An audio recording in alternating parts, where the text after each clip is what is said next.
নমস্কার, আমি মৌমিতা। একটা গল্প বলি শোনো চ্যানেলে আপনাকে আবারও স্বাগত জানাই। আজকের উপস্থাপনায় আপনি শুনতে চলেছেন শ্রদ্ধেয় লেখক রমাপদ চৌধুরীর লেখা একটি ছোট গল্প, একখিলি মিঠে পান। শুরু করছি আজকের গল্প, একখিলি মিঠে পান। বাবুলালের সঙ্গে আমার প্রথম আলাপ আজ থেকে প্রায় 15 বছর আগে। আমার বয়সের অঙ্কটা তখন ঠিক কৈশোরের শেষ ধাপে, কিন্তু সেটাকে যৌবনের প্রথম ধাপও বলা যেতে পারে। একটা রেলের কলোনিতে ছিলাম আমি আর বাবুলাল দুজনেই। একটা মিঠাইয়ের দোকান ছিল ওর, আর সেই সূত্রেই ওর সঙ্গে আমার আলাপ গড়ে উঠেছিল। অনেক নগর নদী অতিক্রম করে 15 বছর পরে হঠাৎ নিজেকে আবিষ্কার করলাম শহর কলকাতায়, আর বাবুলালকে আবিষ্কার করলাম এক নামজাদা সড়কের মোড়ে একটি পানের দোকানে। মিঠাই থেকে ঠাঁই বদলে বাবুলালও নাকি ঘুরেছে অনেক জায়গায়। সারা যুদ্ধটা কাটিয়ে এসেছে কাপড়ের কলে, তেলের আড়তে, চালের গুদামে। বেশ কিছু টাকা জমিয়ে জাঁকিয়ে বসেছে একটা পানের দোকান নিয়ে। আমার আবাস থেকে ওর দোকানটা যে অনেক কাছে শুধু সেই কারণেই নয়, আমার সান্ধ্য আড্ডায় যাবার পথেই ওর দোকানটা। তাই নিত্যদিনের মতো একখিলি মিঠে পানের নেশায় ওর দোকানের উদ্দেশ্যে চলেছিলাম।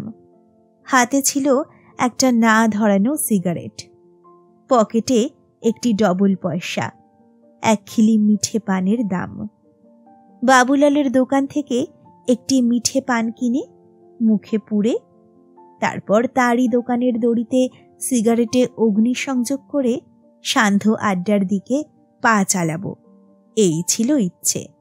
চেনা অচেনা বন্ধু বান্ধব আত্মীয় স্বজনের মধ্যে সত্যিকরের মানুষ দেখেছি খুব অল্প। বাবুলালের মতো হয়তো একজন কেউ না। 15 বছর আগেকার একটা ঘটনা আমার আজও মনে আছে এবং থাকবেও হয়তো বাকি জীবনটা। স্কুলের ছাত্র আমি তখন, অতএব সংসারের একমাত্র বেয়ারা।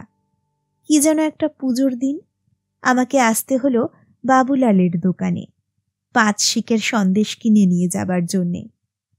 সন্দেশের ঠোঙাটা হাতে করে বাবুলালের দোকান ছেড়ে ঠিক পথের উপর এসে দাঁড়িয়েছি, আর সঙ্গে সঙ্গে একটা চিল এসে ছোঁ মারল। পথের ধুলোয় গড়াগড়ি খেল সন্দেশের ঠোঙাটা। কিংকর্তব্য বিমূঢ় হয়ে সেখানেই দাঁড়িয়েছিলাম অনেকক্ষণ। ঠিক যেন বুঝতেই পারিনি কি হয়ে গেল। সংসারের অনেক কিছু করেও নিষ্কর্মার প্রতীক হতে হয় যে বয়সে, আমার তখন সেই বয়স। অতএব বুঝতেই পারো এর প্রতিফল কল্পনা করে আমার চোখে জল এসেছিল কিনা। একসময় দেখলাম বাবুলাল তার দোকান থেকে হাসি মুখে এগিয়ে আসছে। কি হলো খোকা বাবু? জবাব দিতে পারলাম না। বাবুলাল বললে, এসো খোকা বাবু, আবার মিঠাই নিয়ে যাও আমার দোকান থেকে। বললাম, টাকা তো নেই আর। উত্তর এলো, ও কি তোমার দোষে নষ্ট হয়েছে? নিয়ে যাও তুমি, পয়সা লাগবে না। এবং তারপর সত্যি 1 ঠোঙা সন্দেশ বিনে পয়সায় দিয়েছিল বাবুলাল। সেই বাবুলাল আজ 15 বছর পরে শহর কলকাতায় এক নামজাদা সড়কের মোড়ে পানের দোকান দিয়েছে।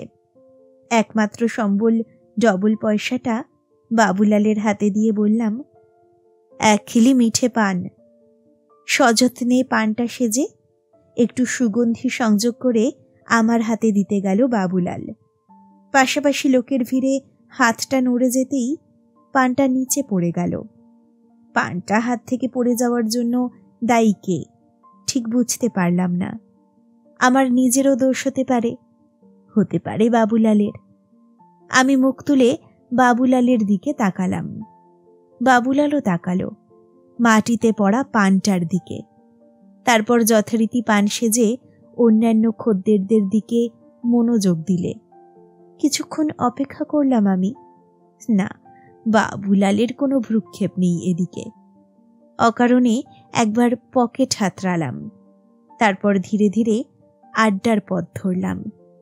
একটা মিঠে পানের অভাবে মনটা বিতৃষ্ণায় ভরে গেল। না, মনে হলো না বাবুলাল মানুষটা বদলে গেছে। শুধু বুঝতে পারলাম একটা সত্যিকারের যুদ্ধ অতিক্রম করে এসেছি আমরা। টাকার মর্ম বুঝতে শিখেছি। আর আর প্লাবনের পরে পলিমাটিই জমে না, পাঁকও জমতে পারে। ব্যাস, এটুকুই ছিল রমাপদ চৌধুরীর লেখা ছোট গল্প একখিলি মিঠে পান। গল্পটা আপনার কেমন লাগলো আমাকে অবশ্যই জানান কমেন্ট সেকশনে। খুব তাড়াতাড়ি ফিরে আসছি আরও একটি গল্প নিয়ে। সকলে ভালো থাকুন, সুস্থ থাকুন। নমস্কার।